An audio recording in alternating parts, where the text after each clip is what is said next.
What TV... Oh, God. Who are the 3 TV parents that you emulate? Let me rephrase that. Who are the 3 best TV... Who are the 3 parents... This is every episode, I think, oh, God, what if we don't get a cold open? What are we going to do? And you know what? Every episode, you come right through. Who are the 3 parents on TV? Oh, and this is Gaytriarchs. Shut up.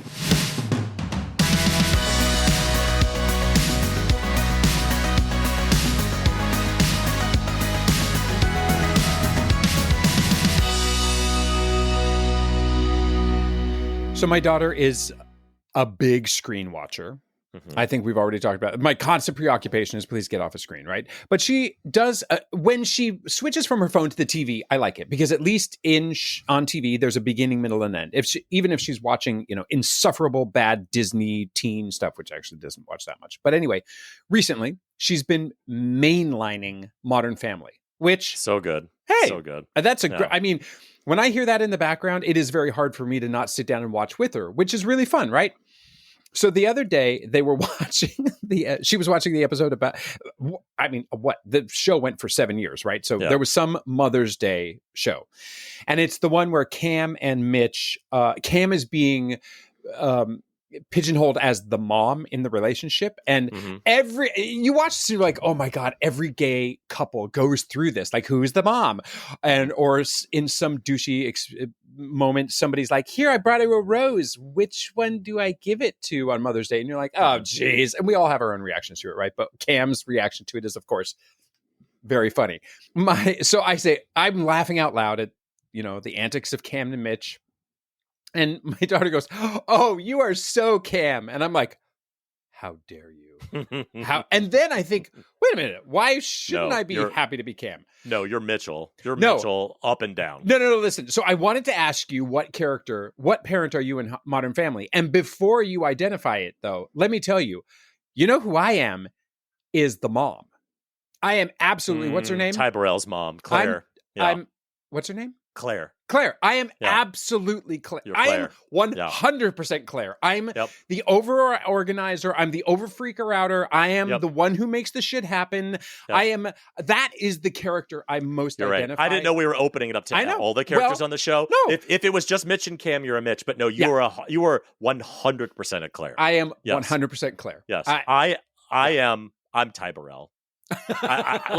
I am like the goofy fuck things up, Phil Dumpy, sweet Phil Dumpy. Yeah, no, I'm for sure the Phil Dumpy. Oh, look, we're married. Look at us. How cute is that? No wonder this has been such a sensational pleasure and success for us. So who are you out there, listener? What Modern Family character are you? Please tell us. Well, you know what I will tell you is that it is 8 days until Halloween. And not just the Halloween episodes of Modern Family, right? No, it's Halloween. The real technically, deal. Even though we're recording this ahead of time, today is my birthday. Happy birthday for me. Happy future birthday to you, David. Yeah. And listen, it's my last year in my 20s. I want to make it good. Do you know what I mean? Like, I want to make sure that everything is Go out with a bang. Yeah, go out with a bang. No, it's 8 days until Halloween. And I thought, let's talk about what our kids are going as. And also just like, I love Halloween. It's my, it really is it's a second to Christmas, but it is a very close second. So you are Home Goods, just their dream live, laugh, love. Customer. Yep. Live, laugh, love. Gather. I've Gather. All that shit. So my 5-year-old son has gone through a couple of phases. He has settled on Rainbow Dash from My Little Pony. Oh my God! I want to be. I want to be the 6'2" Rainbow Dash. Yes. And Rainbow Dash is technically identifies as a male. Okay. Boy. Right. Yeah. Awesome. And then my daughter is going as Dorothy from The Wizard of Oz, and that is we have manhandled that into her. She was like, no, I want to be an astronaut. You were like, you're going to be Dorothy because we already bought it. Because there was a phase where she's like, I want to be Dorothy. We said, great, we'll buy the shoes, we'll buy the dress. And now she's like, well, what about an astronaut? I was like, girls aren't astronauts. But what about your kids? Do you know what they're going as? Yes, thank goodness. As always, we are going with the, we have a theme going in our family where my son is is super, super creative with his ideas. And then my daughter wants to do twin, like she wants to dress up with her friend.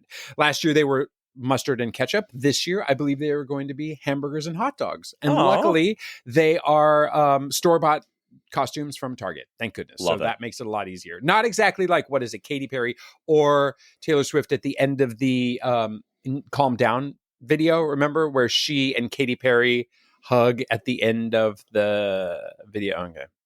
Don't you remember that? I did not watch that video. Was that on MTV in the 90s? Then no, I didn't see it. Fuck off. And then my son wants to be a stop sign. Oh, that's creative. How is he gonna build it himself, or do you? Yeah, we are gonna build it. So last year he was a basketball hoop. You maybe remember that? It was a backpack. His brain is in a totally different place. Absolutely. We built a backpack. The basketball hoop was up and over his head, and he wanted people to throw the candy up into the basket, and he wanted to catch it in his back. I love that. So he basically wants the same design. He wants it up and over his head. And I'm like, well, okay, I mean, that's basically the same thing you were last year, which is fine because it's still unique and creative and whatnot. But I was like, why don't we make your head the stop sign or your whole body? Anyway, needless to say, it's 8 days out, and I won't be actually building this thing for another 6 days. So, of course, you know, in true Claire fashion, you're going to panic at the end and try to overthink and over-strategize. Okay, Phil. Yeah, I know. No, I am very excited. I love Halloween so much because it's creative, it's dark, it's funny, there's candy, it's all kinds of stuff. But one of the things I do every year in my yard, I have a tiny yard. It's like 10 by 10. It is a tiny which, if you don't mow, you get the neighborhood comes out for you. Correct. If you've listened to that episode, yes, they'll come after you. Even for your tiny ass, my tiny ass postage stamp. And for those children out there, a postage stamp is something you put on a letter. Anyway, so every year I build something new in the front yard as my decoration. I am not an inflatable. I am not a repeat the same thing from last year. It doesn't have to be extravagant, but it is a different theme, and also it's got to have a story. It's got to have a point of view. Of course. One year I did the standard like skeletons crawling up the house. I've done all kinds of stuff. I did dolls coming out of the roof carrying a body. That was a couple years ago. Does this mean you had a bunch of dolls on hand that you could just put on? I spent an entire year sourcing dolls, and then I had some of my friends come over. Two of our listener of the show, they came over and they painted. We had a doll painting party, and we painted like fangs and blood, and we ripped them up or whatever. And then I literally staged them in the yard as if they were all in a line carrying bodies out of the house. If you guys go to my personal Instagram at DavidFMBond, you'll see all of these photos as you go. But this year, one year I had like a giant squid bursting out of the ground and holding a mad scientist in the air. This year I went really simple, and I have 4 like Dementor kind of guys. They're kind of like look like cult leaders in like big hoods and cloaks, but they're all like 6'8", and they're all like, black faces or whatever. Anyway, and I have them lit really cool. I have 2 fog machines going at separate intervals. Wow. And I'm finishing up yesterday, and I'm just about to go get my kids, and my neighbor opens the door from across the street, and she yells out, I love it. It looks amazing. It's my favorite one this year. And the wife came out, and she's like, it is amazing. I sent a picture already to my friend to make one of herself. Gavin, I've never been so high. I've never been higher in my life than when the neighbors said they're taking photos of my Halloween display and sending it to their friends and sending it to their people. And I've seen people walk by and take photos. It is the greatest compliment. Anyway, so I'm very excited about it. Yeah, Congrats. It's so gratifying. Congrats. That's amazing. This is also the year of school photo, or the time of year when we do school photos. Welcome. Yes. First of all, I know our school, and maybe this is your school too, is like, hey, school photos are, let's say, Friday. If you pay by Wednesday, you get a discount. And they're pushing us to buy the photo package before I've seen them. They don't know that I know my children. And they don't smile for photos. It looks like a prison photo. And so I'm like, I'm not paying $140 before I see the photo. Wow, $140. Yeah, well, that's like the mega package or whatever. But are you getting a mega package? That is so first year. We've never bought a single package. We have only taken photos of the previews. That is because good for you. They're all terrible photos. They're all terrible. Yes, they're all exactly. terrible photos. And the packages are so inconvenient and terrible. Yeah. And you either get no 8x10s or 6 8x10s. And nobody needs 6 8x10s. But anyway. Or wallets, like people have those anymore. Wallets, right. Yeah. Oh, so this is the time of year that you lie to yourselves that this is who we are every year. But I have to say, I love a bad school photo. I mean, and thank goodness now we, with social media, we look back at all terrible school photos and we love them and celebrate them and everything. But it's kind of like when my daughter took her very first picture with Santa, she was screaming through it and crying. And it was thank God, a friend of mine said, no, that's amazing. Like, that's the photo you want. That's true. And I have stopped trying to dress my kids up like it's their quinceañera for photo day. And I'm like, just what I care about is you getting something that is representative of your year. I don't care. I want you to just look like you look right now, not like you've, spit in your hand and slicked your hair down in an unnatural way, because that's just not who you are, So you're right. It is hard not to be like, because my son and I had a huge fight that morning that he refused to wear a collared shirt. I said, this is one day a year that I want you to look nice. Please wear a collared shirt. But isn't that you're silly? Right. But this is not representative of him. He should be wearing the ripped, handmade rainbow shirt that he wears every other day. Yeah. And I should have just, you're right. That should be the shirt he should wear. So next year, live and learn. Don't worry. For the first time in 84 episodes, you're right, Gavin. The last thing I want to talk about before we move on to the data. Oh my God, another? I know, but wait. So I'm experiencing bus stop culture for the first time because my kids have been in daycare. So now that they're going to school, or my son's going to school, he goes on a bus. And so we go to the bus stop, and at the bus stop, the kids get there and they play in the park, but the parents are there. Can I tell you how obsessed I am with watching the fashion of the parents at the bus stop slowly devolve over time? Because day one, day two, we're showered. We got makeup on. Yeah, we got heels. Full beat. We're beautiful. When I tell you the goblins and ghouls who show up to this bus stop now, all in yoga pants, whatever they say, barely yoga pants, stains. They just look hungover. They look horrific. I was like, these are my people. These goblins just hanging around. Like, please take my kid to school so I can go home and go back to sleep. Yeah, that's hilarious. Yes, it eventually, and just imagine by the end of the year. I mean. Will it basically just be slippers and a bathrobe, or do people do that? What is this, 1997? No, but like it is slippers and a bathrobe now. There was a girl today wearing clearly her husband's like pajama pants. She was wearing like Ugg boots, and a ridiculously oversized zipper hoodie, and then her hair was up in a messy bun, and you could just tell she just wanted to die. You don't think she was cultivating that look, though? I feel like that's a look. I mean, first of all, my daughter only wears basically my pajama pants, if I actually had my pajama pants, and Uggs and an oversized sweatshirt and a messy bun. Like she's nailing that. I think she knows exactly what she's doing. Yeah, maybe I should maybe rethink that, because maybe this is the fashion that I don't understand. Right. Get with the program. So it seems like this is actually what you're talking about. The people showing up at the bus stop. That's a hack for having high fashion, but really pretending you're not trying too hard. There's a hack right there. Maybe all of teen fashion is a hack right now. What? Not your best transition. Okay, do you want to read? I have a colleague right now who has a very young kid, and she was frustrated because she couldn't figure out what toy her little toddler wanted to play with. And she basically described a scene where there were a whole bunch of toys in front of the kid, and she kept handing the kid a toy, and the kid threw it down, and then another one, and then another one. And that reminded me of an oldie but a goodie hack. Dad hack of the week is just remember, make the shitty toys disappear. Mm-hmm. And even though that kind of means cleaning up at the end of the day, like almost let your kids forget that they have so many toys, because it's like an Olive Garden menu. There's just too much, and you are absolutely debilitated by all of the choices, right?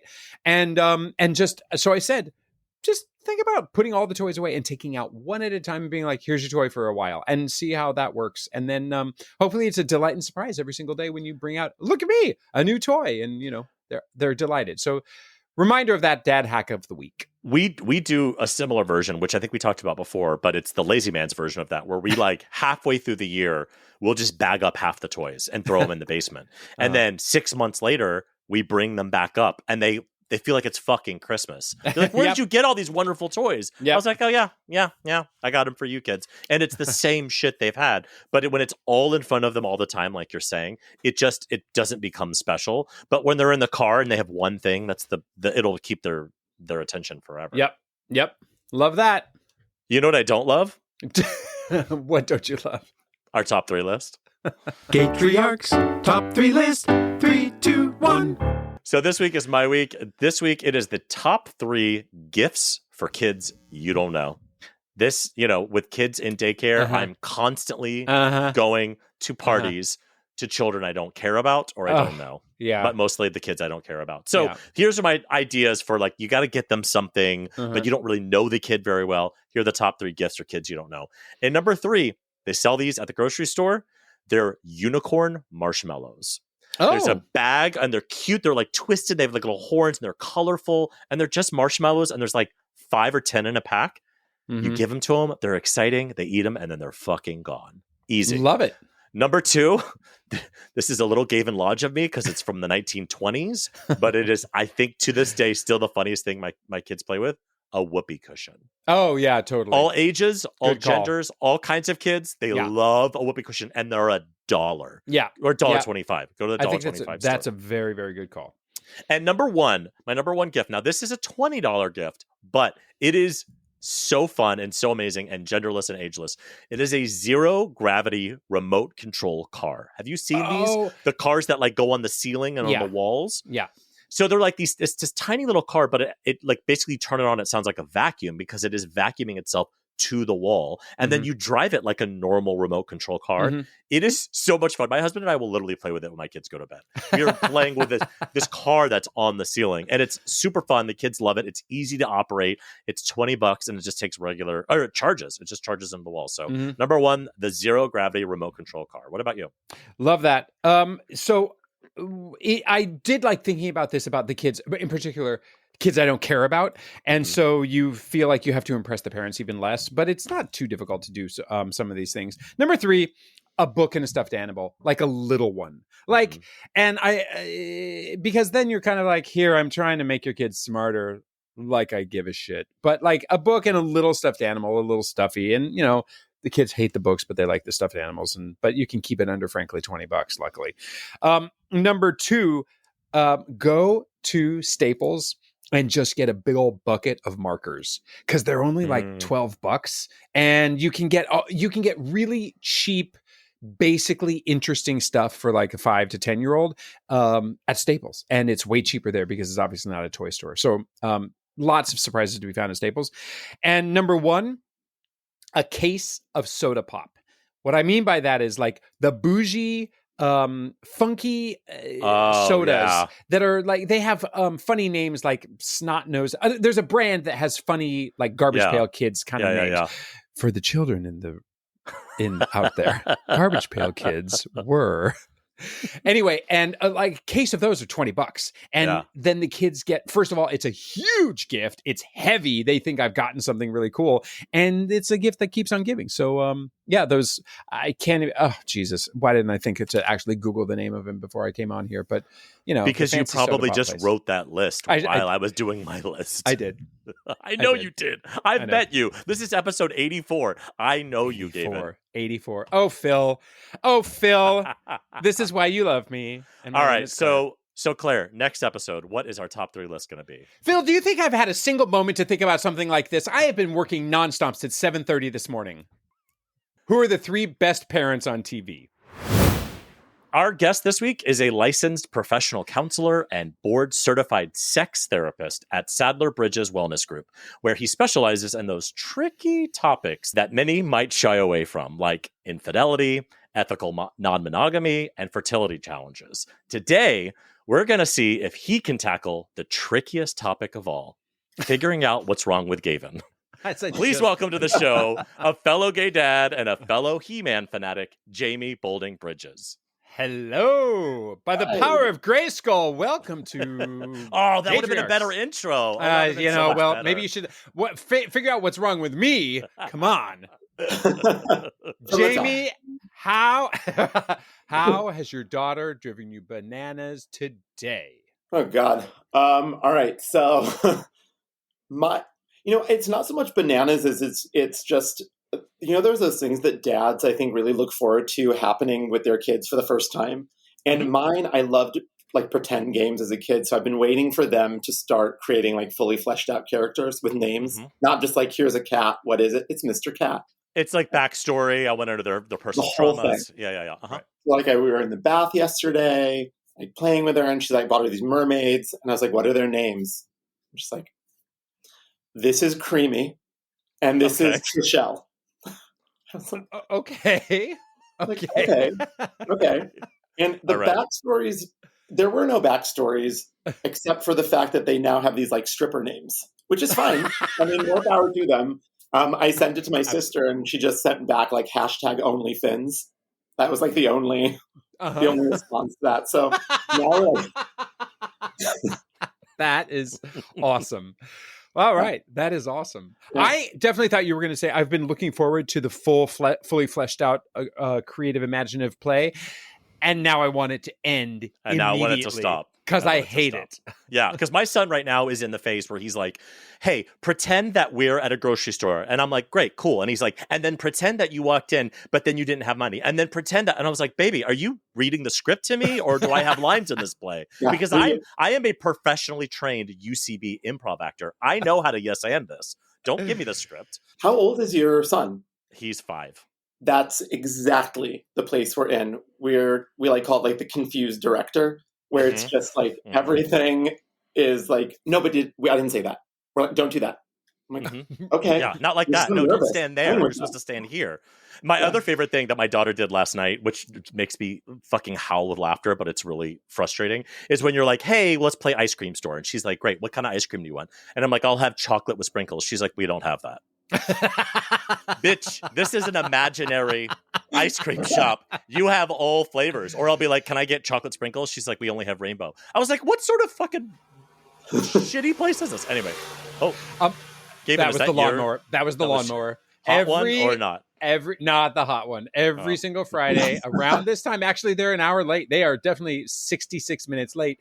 They drive by, and I didn't think they were going to, so I left my door open.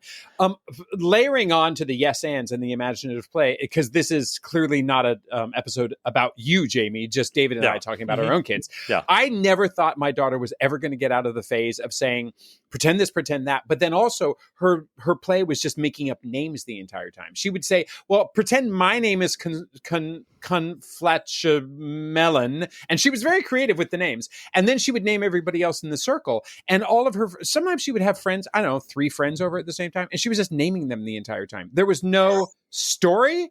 It was just pretend this, pretend that. And she would walk around pointing and directing and talking down to and just naming everybody. It was, I thought, when is this going to be over? And now it is. And she's 13 and all hell has broken loose. So I feel like you wanted to say Consuela. And then you were like, there's 3 white men in this room. That feels uncomfortable. Let me try to make up something else. I watched you struggle with it. It was Consuela. That was the name. Just be open about who it was. Okay, wait, moving on. Let's move on from this. I want to talk about you. No, I want to talk about you because as if I couldn't love you anymore, your Instagram handle is at Mount Rose Teen Princess. If you out there don't know what he's talking about, light yourself on fire because this, I saw that and I went, oh my God, I'm obsessed with him. This is a really quick story. I worked on General Hospital for a little while. The director of that movie is married to a woman who's been on that show forever. And we were just like standing off camera or something and we were talking and I of course I started talking in Allison Janney's voice and she was like, what is that? And I was like, oh, and she was like, oh, my husband directed that movie. I said, excuse fucking me. So me and this other actor, we recreated that whole scene about like, grabbing a pack of smokes or whatever. And she sent it to her husband. She's like, oh, he thought it was really funny. I was like, great, I can die happy now. Oh, yeah, I would die. The only thing I've ever had even somewhat similar, I went to see my sister in a play and her co-star was Jessica Walter's maid from Arrested Development, and was able to like tell about all of these like wonderful scenes and confirm that she was a wonderful person to work with, which like you love hearing when you're you want to hear that. Yeah, you absolutely want to hear that. Comedy, like just incredible person. You're like, oh, she was also a lovely person. You're like, oh. So if you haven't seen Drop Dead Gorgeous, everyone out there, hit pause on this podcast, go on to whatever the streamer is and watch that movie immediately. It is fucking brilliant. But anyway, tell us, who are you? What is your deal? How did you become a dad? How did I become a dad? Okay, so I didn't even know where to start with that. So I met my husband in England, and I was there because I'm half Maltese. So I grew up in Malta when I was young, and then I decided to go back and like it was like kind of half Maltese, half Shar-Pei. What's the other half? Is it? Yeah. Okay. I bet you never get that joke, do you? Actually, not. Oh, David. Thanks, Gavin. You're welcome. Your lowbrow joke that I skipped over because I thought surely he doesn't want to be called a Maltese. Yeah. It's pretty much all the people know about it. They really do almost only know the dog. Instagram has helped people now kind of know. What should we all know about Malta, actually? I will tell you, Malta is one of the most accepting places that you can go as an LGBT plus person. I'm sorry, I'm so lazy. I don't name all the letters as a therapist. Too many. There's too many. It's so accepting. It's a very Catholic island, and I think people think that it's going to be very different. And really, they have such, really progressive trans rights, some of the most in Europe. It's really safe. It's really accepting. And they have a great pride every year. It's actually wonderful. And it's beautiful. Is that because culturally or societally they just happen to be more open, or just good leadership, or the people are like, whatever, let's make this our brand? Honestly, I feel like people in Malta just want to be liked. I feel like they've been like conquered by so many different people, and they just want to like have wanted to fit in with every culture that's taken them over. That I think they've been they've been marginalized since the Bronze Age. So so they're like, let's just accept everybody. So back to you then. Okay, so I went there for like an extended like eat, pray, love kind of thing, where I was like, I'm going to go back as an adult and live with my family in their village. And I did that. And then I moved with my ex at the time to England, broke up with him, and then met my husband. And then like 6 months into dating, like an absolute psycho, I was like, I have to move back to America. Are you going to come with me? And he's like, we've been dating for like 5 minutes. And I was like, that wasn't a question. Yes or no? Yeah. So he was like, sure. Let's later take the Lesbian Express. Let's go. Let's make it happen. That's literally what everyone refers to our relationship as. Right. But, on our 5-year wedding anniversary, it was like, I could have just gotten divorced. That was the thought process. Like, yeah, have an adventure. You can always, always get divorced. I was like, that's romantic. We'll share that one with the kids. And so you dragged him to the United States. Had he been here before? No. Wow. No. Wow. He had never been here. And we moved to Florida. And then like 4 months later, Trump got elected. Oh my God. So it was a wild ride. That is jumping straight into a fire, that's for sure. But then were kids always on the agenda? Yeah, they were. I always knew that I wanted kids. And then Tom's the eldest of 6, which is wild. Also because his mom took like a huge break, got everyone out of the door, and then had 3 more. So he's like, I've already been a dad. I don't need to do this. Or yes, I've already been a dad. I can do this. We transitioned quickly from the former to the, because at first it was like, do I want to do this? And I was like, I don't know. I hope so. Because I've already forced you to move to America. And it's like, it's another thing that I really want to do. So he's really good like that. He kind of just goes along with my zany plans. But he's really leaned into being a dad. He's like a hardcore dad. He's into it. Right? Like I thought I would be, but I'm the one that's like, I need to go to work, where he works, but I think he could very easily like be a stay-at-home dad and just like love it. And it's crazy who steps up as like the disciplinarian and who's like, I always thought I'd like be, because I'm the extrovert, like I'd be the fun one, but he's like the calm British dad. He's like super nanny, like a TV character. Like I fight with my kids and I'm like Heather Locklear from like Melrose Place. Like I'm like sassing them back, and I was like, what are you doing? She is like 4.5. Are you going to slap her? I was like, I don't know. I'm getting close. But you should step in. Well, that seems like really good conflict mitigation for your career, right? Which is being a therapist. So I definitely use all my skills at home. Those who can't teach, right? 100%. So tell us about your therapy practice. So I got into therapy because, unsurprisingly, when I did an English degree, there were no jobs as an English teacher. So when I changed careers, I was like, I've got to do something where I can make money. And as I was studying, I just kept hearing people like, I don't want to work with couples. I don't want to work with sex. That's uncomfortable. And I was like, well, that's what I'm going to do.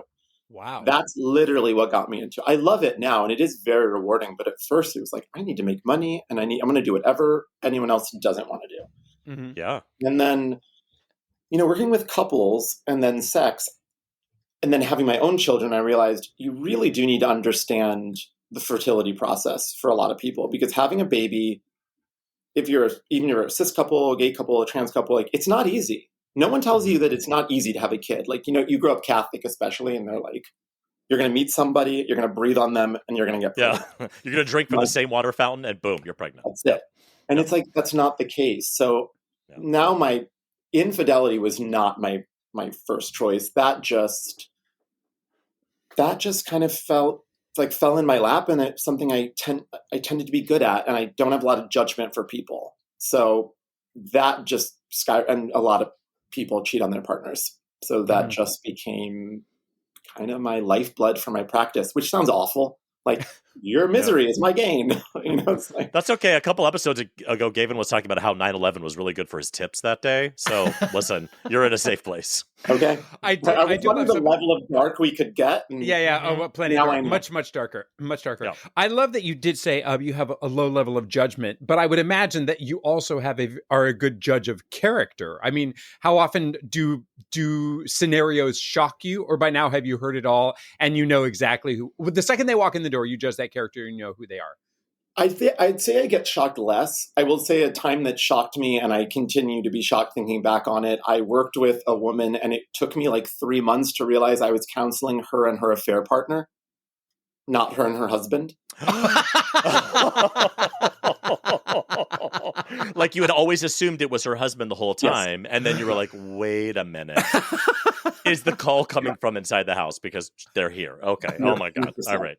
Oh, wow. She mentioned someone. I was like, who's that? She's like, my husband. And I was like, oh, and I felt terrible. I was like, oh my God, I'm so sorry. I thought this whole time I've been calling this. You're like, I'm not her husband. It's like, Dude, like, I wish I had a camera like really close on your face to see it start to crack and your eyes start to glitch a little bit, to be like, how do I keep it together as the therapist and not just gay gasp like David did? But one, I really didn't. It was a really hard case because I didn't care for the person I was working with. But it was kind of like that, like Viola Davis meme where I just wanted to like pick up my purse and walk out the door. I was like, I can't. Like, is this what we're doing now? Or the Wendy Williams one where she's lowering the window. Yes. Have you seen that one where she yes. throws her hair back? That you bring up an interesting point. Like, I've always thought I would be a great therapist, but when you just said like, oh, I didn't really care for that person, I think that would be my problem too, is if somebody came in the door with a problem, but I just didn't like them, or they were the villain in my head, I would struggle not to just give them a B story. Like a B level performance, Is that a problem? There's a theme. I think everyone gets triggered by different things as a therapist. Mine is abuse of power. So the people that I've had a hard time working with, I can almost always boil it down to, these are people who are abusing their power over other people. Interesting. Crazy enough, this client, I can't get too specific, but like, crazy enough, this client held a position of power and was strong-arming her like male coworker into sleeping with her. And this was like during Me Too. Wow. And she's like wildly intelligent. I was like, what is going on here? And that makes it, I can do a lot with people. I did like sex offender work when I started out. My judgment, I can hold myself in a place of unconditional positive regard unless you're abusing your power over other people. Because that just feels so icky. Yeah. And also thoughtfully doing it, right? Like doing it on purpose, not like an accidental thing and you bring light to it and they go, oh shit, I had no idea what I was doing. Yeah. Like, no, you're doing that on purpose. Yeah. Yeah. So, I mean, not that you can say the top 3 or 5 things that I would love everybody to know about the lessons you're teaching, but that's what I want to ask is, what are the top 3 to 5 things? If you could just make the world a better place, these are the 3 things. or 5 things. Or 7 or 8 or 11. I would make do you know everybody do. Pick any integer Yeah, welcome above to- 0. Right, but Yeah. definitely odd numbers. Definitely odd Yeah. numbers. They just feel more balanced. Anyway.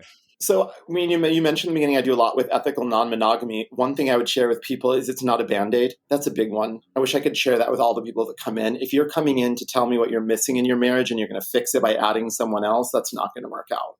Interesting. Uh-huh. If you come in and you want to work on your marriage, or your marriage is solid, or your relationship is solid, and you want to add people, you want to experiment with other couples, you want to kind of add some flavor text to it, great. That could be really incredible. But the people that are like, my husband and I don't have sex and we don't want to talk about it, so we're just going to add someone else, that's not going to work well for you. It never really has. Yeah. You know, and I think my second hill I die on with almost everybody is conflict avoidance. I think people are so incredibly conflict avoidant that they end up creating just such bigger problems for themselves down the road.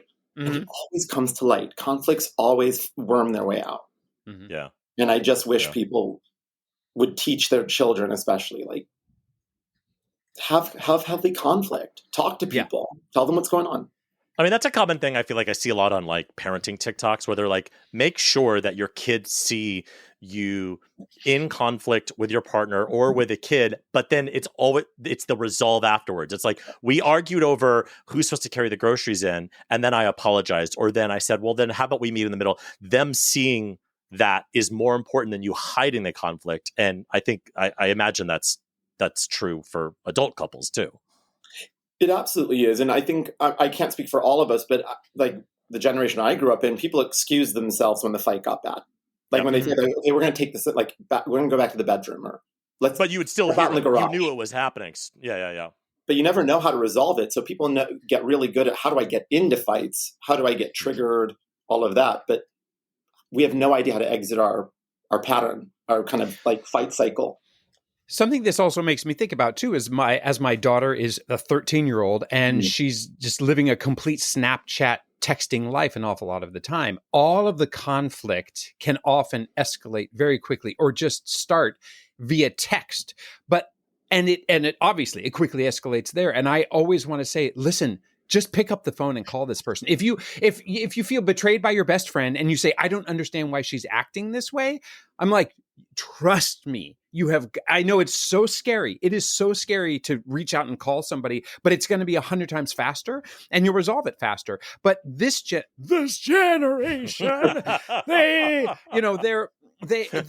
talk about conflict avoidance, whether or not they realize it, because it's so much easier to call names, obviously, via text than face to face. And that scares me. Like, you don't have to reach out to strangers anymore, and you don't call your friends and have to talk to their parents, which is a form of conflict, basically saying, hi, it's Jimmy. Can Sally play or whatever? I know this is an audio platform, but I wish you guys could have just seen Gavin using the finger phone, right?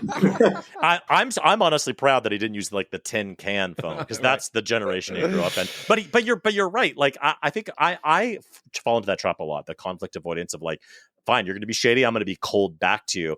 And then it all disappears. But the times I have overridden that and been like, whoa, don't talk to me that way, it's always been better. Yeah. But it's so hard to like put that future part of you in your current part and be like, nope, don't let that text go by. Pick up the phone and call them, or ask the hard question out loud. I don't know if it's ever been worse than me just like being cold, but it is such a natural reaction for me.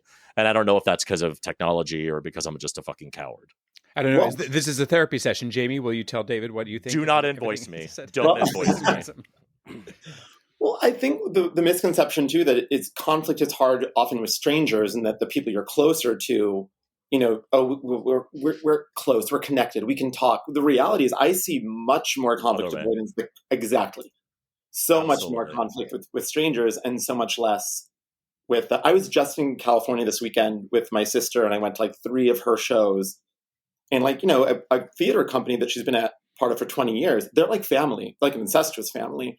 They're awesome. I love them. But like, you watch them and there is a conflict avoidance pattern there because they are like family members. Yeah. And they spend more time with each other, hands down, than anyone else in their entire lives. And why that isn't fresh in my mind is they had a conflict about something about a play, staging or something, but it definitely felt way bigger than like the comments on like the costuming or whatever. I was like, oh, this like these are years of not being able to address it. And so a lot of times with couples in session, they come with a very specific issue. This is happening. Okay. But then you realize this, when you tug on it, the threads go back. And these are things that they've never been able to talk about. And so then, everyone wants to just fix the thing, not realizing it's holistic. I think it's because there's, as far as like the stranger, like I find the same way when I direct a show or something and I'm kind of overseeing 100 people doing one thing. I feel 100% confident with any sort of conflict right in their face, immediately say it how it is. Like, I feel like I'm in the power. But if it was like a family member but Facebook profile, I just find, and I wonder if it's because there's just more on the line versus like you're a stranger, you're a person at my work. But I absolutely feel exactly what you're saying, which is where it's actually the opposite, where the family people are the people you find that you kind of hide from the most. And the strangers, you can be like, hey, why'd you park in my spot, asshole? Yeah. I think it's because they have access to a lot more of us. We feel more vulnerable. We care more about the attachment. So, Jamie, with all of your insight into human psychology and your understanding of behavioral patterns and everything, are you a better father than we are? Careful. Well, considering I just said that I model myself on Heather Lopier's character in Melrose Place, probably not. Yes, hand me down.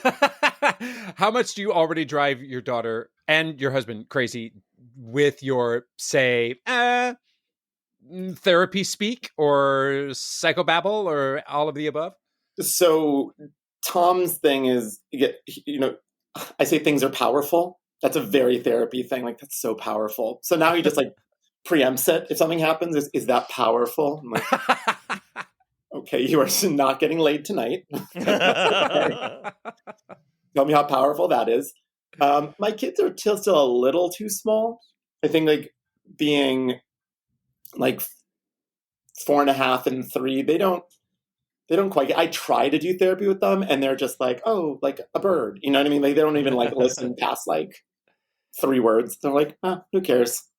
But nobody likes what their parents do, right? The shoemaker's children go barefoot. Like, it's like they're like, oh God, just don't do that to me, But I'm curious about you being a gay dad as a therapist. Do you have any gay dad clients? And is there anything interesting about kind of like a gay dad's needs that would be different as far as therapy is concerned?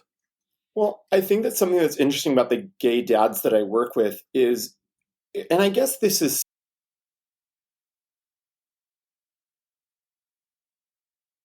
children, because some people work with me for years on and off. When they have children, it's like there's this whole set of expectations that suddenly appear, and they're not the same person, or they feel they don't have the same needs they had before. That's very true sexually. Like what they'll allow themselves to do, what they'll allow themselves to experiment with. I try to help them open up their idea of what's acceptable because a lot of times what they're talking about is like, oh, I can't do that now because I have kids. I'm assuming they're talking about either the judgment of others or safety. And the judgment of others, I feel like we should never be held to that kind of standard when we're making decisions about our own happiness. And safety, like, even if you were single and dating, which gay men are okay with that. They're okay with being single and dating with kids, not okay being partnered and experimenting with, say, other people or other kinks or stuff like that. Why I say that is, if you're single and dating, there's still a safety issue. You're not going to bring someone like you don't know inside your home. For the most part, people say they don't. So I guess I try to help people understand, like, where did you come by this? Many people came by it very honestly, as my dad says, like, they learned this from somebody, whether it's Catholicism or family origin or culture.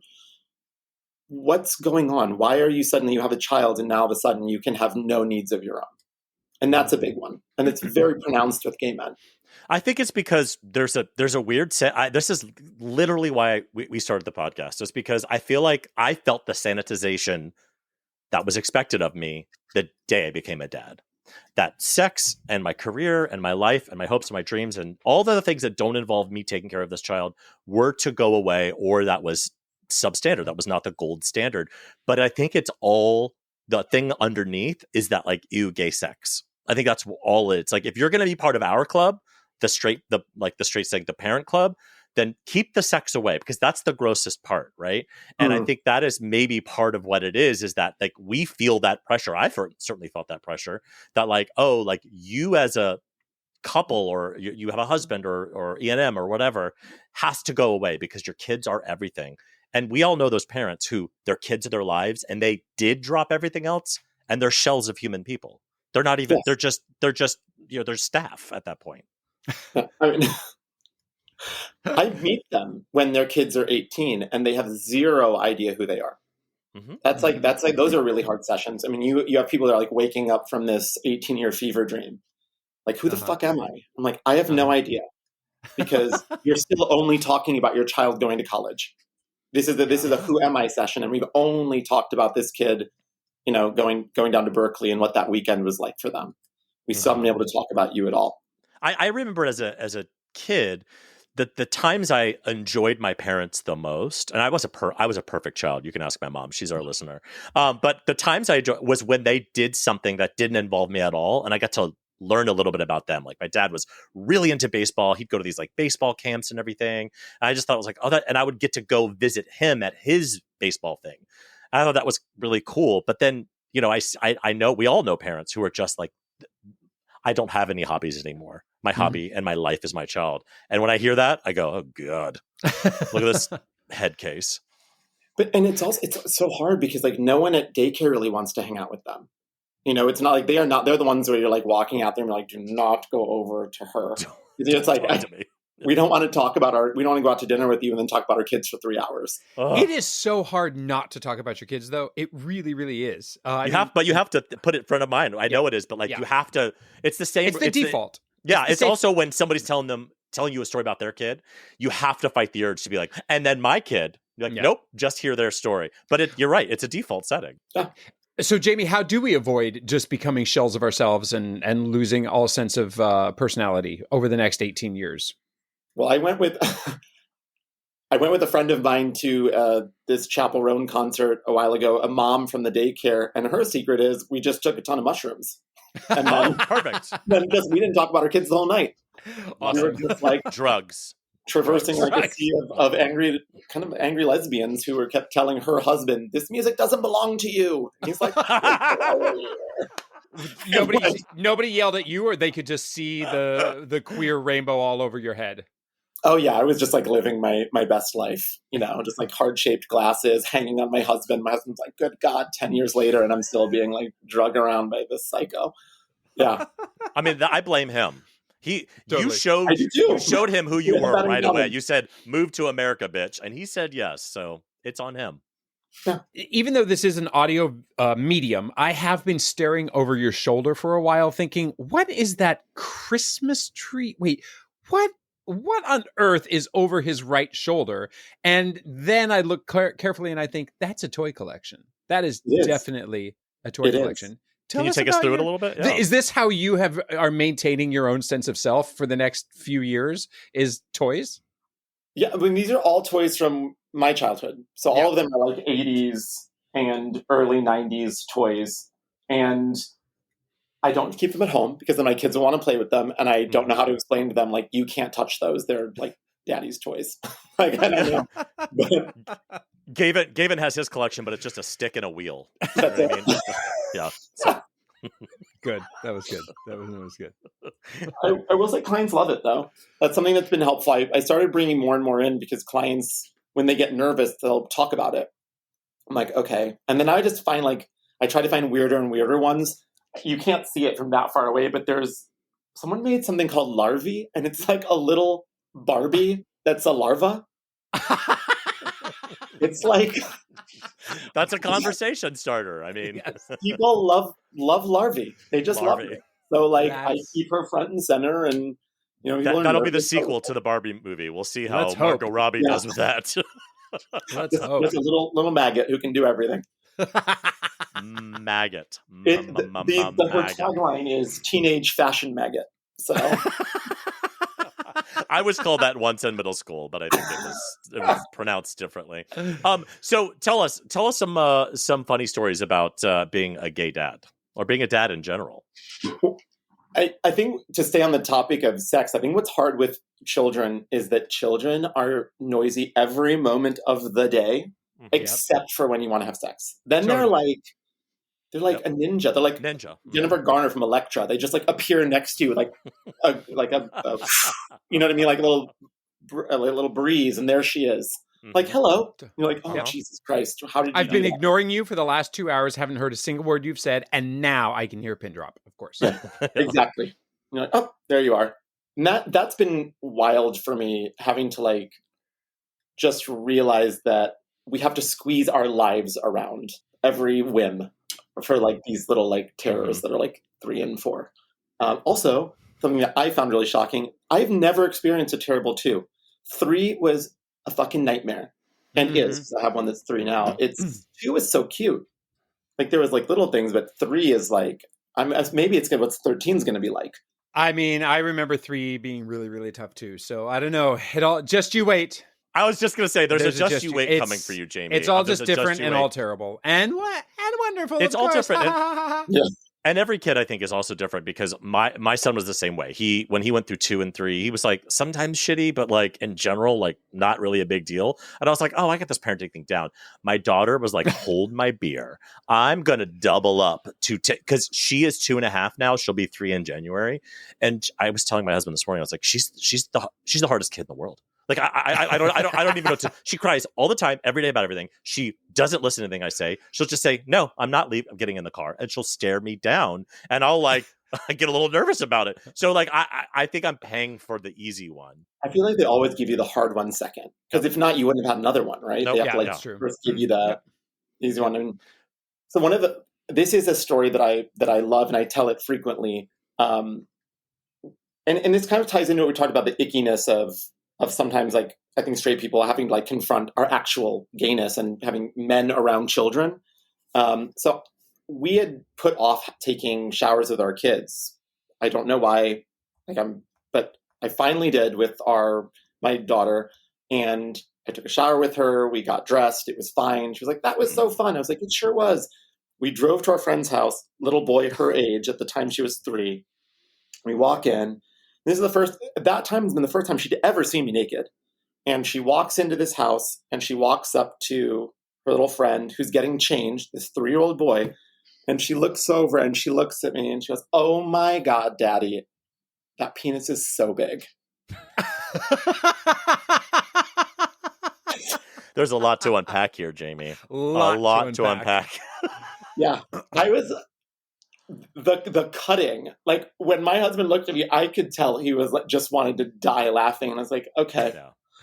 Considering I think I might be your only point of reference, like this is really hard to wrap my mind around. Yeah. She came for you, and she won. Like she got you. She eviscerated me. Yeah, she came for the king, and then oh my God, that is. Yeah. And then you just, like you said, you just want to die. You just like, can I just disappear and I'll come back in a couple weeks when this is all calmed down and I could just handle this. Yeah, just leave. So you practice in Washington and California. How can people find you, or do you want people not to find you? We're cool with either way. Yeah. So I'm on our website, SadlerBridgesWellnessGroup.com. We have a lot of awesome therapists. I'm on there. You can always find me on Instagram. What's interesting on Instagram, I used to keep it public because I used to have a lot of younger gay men reach out to me from different places in the world it was really nice. They were very hopeful seeing families like ours. Then I had to weigh up what's my social responsibility and then keeping my kids private. And in the end, I ended up making my profile private just because I didn't want people to have such easy access to my children. Sure. That was the responsible. I'm very open for people finding me on Instagram and reaching out and having conversations. And they're, at Mountain Rose Teen Princess, please, or if you love Drop Dead Gorgeous, send me a message. I love talking about it. I'm an open book. I just keep it private now because Sure. there are concerns we had, and I kind of had to weigh those up. Absolutely. Yeah. No, I meant professionally. But if you're feeling crazy, give Jamie a call and pay him lots and lots of money. Well, thank you so much for demeaning yourself and coming on our stupid little podcast here. We've been laughing a lot. It's been great. Thank you for diving into our heads a little bit and making us giggle. Thank you guys so much. This was so fun. I recently hosted a sleepover for a bunch of 13-year-olds, and they readily gave me their cell phones so that they would have a cell phone free night. They were up until 5:20 in the morning when I finally said, "Okay, kiddos, just stop. Go the fuck to sleep. Stop telling each other to shut up because you actually did." Like, that was the thing. It was stop telling each other to shut up and just shut up. But I was delighted that they stayed up all night without phones, and they just were talking and laughing, and they trashed the kitchen, which is fine, but they did it without phones. And that was something great. That justified my incredible fatigue the next day and the bags that are still under my eyes because of it. Anyway, what about you? My something great this week, surprise, surprise, is from TikTok. I have noticed, and maybe it's my FYP, maybe it's all FYPs, but there is this huge influx of like grandmas who cook. And so they start a TikTok account of like, hey, here's Mima's, butterbean recipe or whatever. And they're all over my FYP. And I have followed so many of them because TikTok has given us this access to these like rural, like they live in a one-room shack grandmas who cook the best stuff. And so I followed so many of these women. And this morning I made a biscuit recipe I learned from this woman on TikTok, and it's fucking delicious. So thanks again, TikTok. Thanks for ruining my life, but also making it much, much better. And that's our show. If you have any comments, suggestions, or general compliments, you can email us at GaytriarchsPodcast@gmail.com. Or you can DM us on Instagram. We are at GaytriarchsPodcast. On the internet, David is at DavidFMBond everywhere, and Gavin is at Gavin Lodge on Friendster. Please leave us a glowing 5-star review wherever you get your podcasts. Thanks, and we'll butter your biscuits next time on another episode of Gaytriarchs.